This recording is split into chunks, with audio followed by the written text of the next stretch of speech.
My name is Jennifer, and I am 23 years old. I live in a big city now, far from the quiet life I once knew. I used to study in college, but I did not enjoy it at all. The work felt too difficult, and every day seemed boring and empty. After a long struggle with myself, I decided to leave college. My parents were very upset when they heard this. They wanted me to complete my education and build a strong career, but I refused. Because of my decision, they stopped supporting me financially. Suddenly, I had to pay for my own apartment, my food, and my daily needs. I felt scared and alone in such a large city, with very little money and no clear plan. I knew I needed a job, but I did not want a hard or stressful one. Deep inside, I wanted life to be easy and comfortable. I started to believe that my beauty could open doors for me. I thought, why should I struggle for years when I can live well using my looks?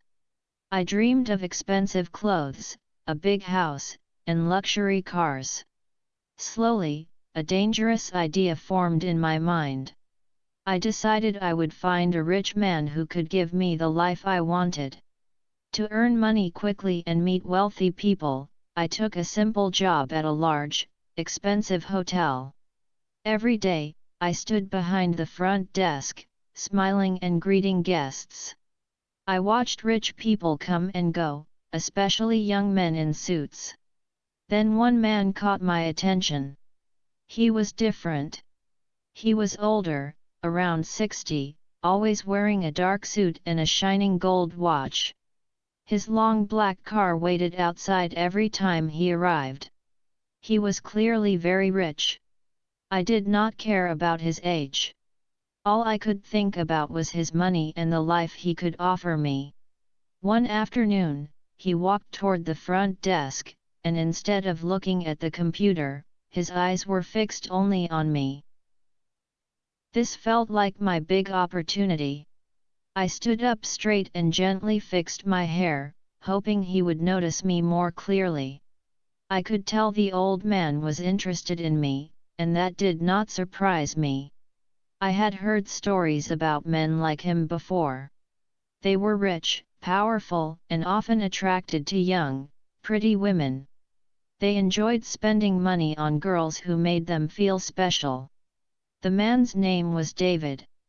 He walked closer to the front desk and looked directly at me. Then he said softly, "You are very pretty." I smiled and began to flirt with him right away. I told him that I admired men who were strong, intelligent, and successful in business.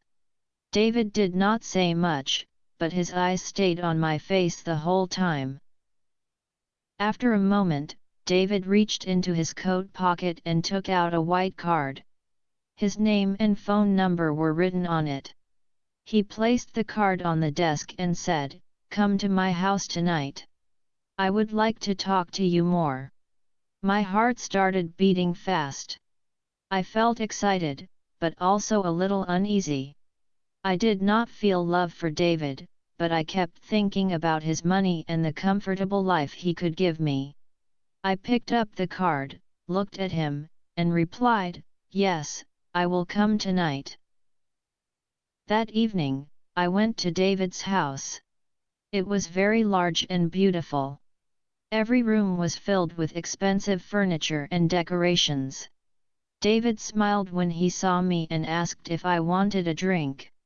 I said yes and sat down, quietly looking around at all the luxury. When he returned, he sat very close to me on the sofa. Then he picked up a small box from the table and opened it. Inside was a shiny silver necklace that looked very costly. "This is for you, Jennifer," he said. I felt happy and excited. I took the necklace and put it around my neck. I thanked him and felt, for a moment, like a rich woman. Later, David kissed me. His touch felt strange, his skin old and dry, but I closed my eyes and tried to think only about the gift and the life I wanted. I finally understood the truth. The easy life is not real. Chasing an easy life only made me feel empty, sad, and foolish. I looked at my parents with tears in my eyes and said, "Please give me one more chance. I want to go back to college. I want to study again and finish what I started long ago." My voice was shaking, but my heart was honest. My mother looked at my father for a moment. Then she stepped forward and hugged me tightly. In that moment, it felt like the whole world stopped. My father spoke calmly and said, "We will help you, Jennifer, but this is your last chance. You must be serious this time. You must promise us that you will work hard." I nodded quickly and said, "I promise. I will study every day. I will never look for quick money again." They let me come inside. That house felt safe, warm, and full of love. I went back to college. At first, it felt strange and difficult. I had missed many lessons, and I was behind. But this time, I was determined. My parents helped me pay for my books and fees, and I knew I had to repay them with effort, discipline, and good choices. I studied every day. I stopped caring about looks or attention. I focused only on learning and improving myself. Sometimes I remembered David. I remembered his big house, his expensive cars, and his cold laughter when I asked to be his wife. The gifts he gave me were now locked in a small box. I never wore them again.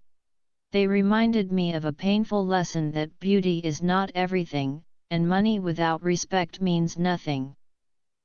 I started working at a small coffee shop to earn my own money.